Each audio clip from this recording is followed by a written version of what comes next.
Čau, já vás zdravím u mého dalšího videa. A dneska tady máme Babetu 207 na oživení. Tady s kolegou.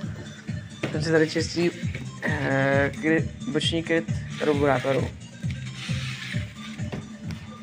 Karbus máme vyčištěný. Ještě tady máme kryt. Kohout vyčištěný, netek tam benzín, byl nějaký problém. Očištěný ještě přívod palivový. A nádrž. Kryt krásně vyčištěný. Krabě to chtěl pořádně obrousit, to už je to docela zřezné. No ještě druhý boční kryt, ale ten není asi originál, tak to tak vypadá. Ten vypadá nějak takhle. Ty vyřízli, nevyřízli z plechu. To vidíš. Na mý Babetě tak vypadá jinak. No jo. Tak čím tady to je ještě nějaký. No, to je. A on... Tak jak by tohle asi bylo z plechu, vole? Je to, vole, ti říkám. A to by, myslíš, že by se s ním někdo sral to takhle vybouchat, jo? Jo. No mimochodem je tady krásný Simpson skútr. Opravdu takový pěkný. Už jsme na něm jezdili. Krásně vyčištěný.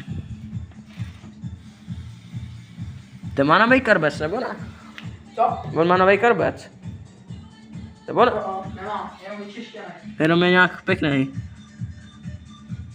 No. Ještě tady čistíme horní kryt.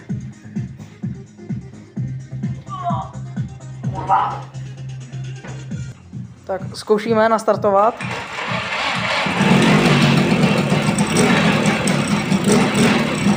No.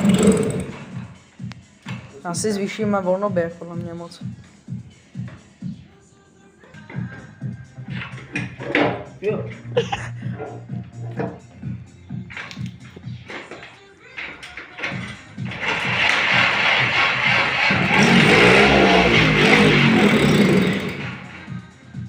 Máš to chytlo i tobě.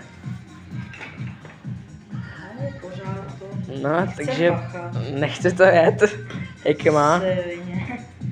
Takže my se s váma tímhle loučíme. Třeba někdy příště. Tak čau.